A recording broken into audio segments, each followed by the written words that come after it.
ഇന്ന് വണ്ടീനെ ഒന്ന് കുളിപ്പിച്ചേക്കാന്ന് കരുതി. ഇന്ന് വാങ്ങിയതിന് ശേഷം ഇത് ആദ്യമായിട്ടാണ് അതിനെ ഒന്ന് കഴുകുന്നത്. ഇത് മുമ്പ് ഉപയോഗിച്ചപ്പോൾ ഇത് കഴുകിയിട്ടേ ഇല്ലെന്നാണ് തോന്നുന്നത്. വണ്ടി കഴുകുന്നതും കണ്ട് ആസ്വദിച്ച് നിൽക്കുകയാണ് അത്. അങ്ങനെ ഞാൻ പിന്നെ വിചാരിച്ചു അവനെയും കൂടെ വീഡിയോ എടുത്തേക്കാന്ന്. അങ്ങനെ വണ്ടീനെയും അവനെയും മാറി മാറി വീഡിയോ എടുത്ത്. അത് കഴിഞ്ഞിട്ട് ഞങ്ങളിവിടെ ഒരു മദ്രാസ് സ്റ്റോറുണ്ട്. അവിടെ നിന്നാണ് ഞങ്ങൾ അരിയും സാധനങ്ങളൊക്കെ മേടിക്കുന്നത്.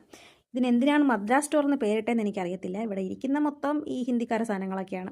2-3 സാധനങ്ങളെ നമ്മളെ സൗത്ത് ഇന്ത്യ ഉള്ളൂ. അപ്പോൾ ഇവിടെ നിന്ന് കുറേ അരികളുണ്ട്. ഈ അരിയിൽ നിന്ന് ഞാൻ ഏറ്റവും വലിയ വലിപ്പമുള്ള അരി നോക്കിയാണ് എടുക്കുന്നത്. ഇവിടെ കൂടുതലും കുഞ്ഞു കുഞ്ഞരിയാണ്. അവിടെ നിന്ന് സാധനങ്ങളൊക്കെ വാങ്ങിക്കഴിഞ്ഞിട്ട് എനിക്ക് ലഡു തിന്നണമെന്ന് തോന്നി. ഇവിടുത്തെ ലഡു എനിക്ക് ഭയങ്കര ഇഷ്ടമാണ്. അങ്ങനെ ലഡു ഒക്കെ മേടിച്ച് പിന്നെ നമ്മൾ ഐസ്ക്രീം മേടിച്ചായിരുന്നു. എന്നിട്ട് വീട്ടിൽ കൊണ്ടുവന്ന് ഉടനെ ഐസ്ക്രീം കഴിച്ച്. ഐസ്ക്രീം 2 എണ്ണം മേടിച്ചായിരുന്നു. അതിൽ ഒരെണ്ണം കുഴപ്പമില്ലായിരുന്നു, ഒരെണ്ണം ഭയങ്കര ഫ്ലോപ്പായിപ്പോയി. അത് ഒട്ടും ഇഷ്ടപ്പെടാത്തൊരു ടേസ്റ്റ്. അത് എന്ത് ടേസ്റ്റാണെന്ന് എനിക്കും അറിയാൻ വയ്യ. ഞാൻ ഒരു ബ്ലൂ കളറൊക്കെ കണ്ടുകൊണ്ട് അങ്ങ് എടുത്തതാണ്. പിന്നെ അതിനെ നേരെ കൊണ്ടങ്ങ് വേസ്റ്റ് ഇട്ട്. അത് ഒട്ടും കഴിക്കാൻ പറ്റത്തില്ല. അത് കഴിഞ്ഞിട്ട് ഞാൻ പിന്നെ ലഡുവിലോട്ട് കടന്ന്. ലഡു നല്ല ടേസ്റ്റ് ഉണ്ടായിരുന്നു.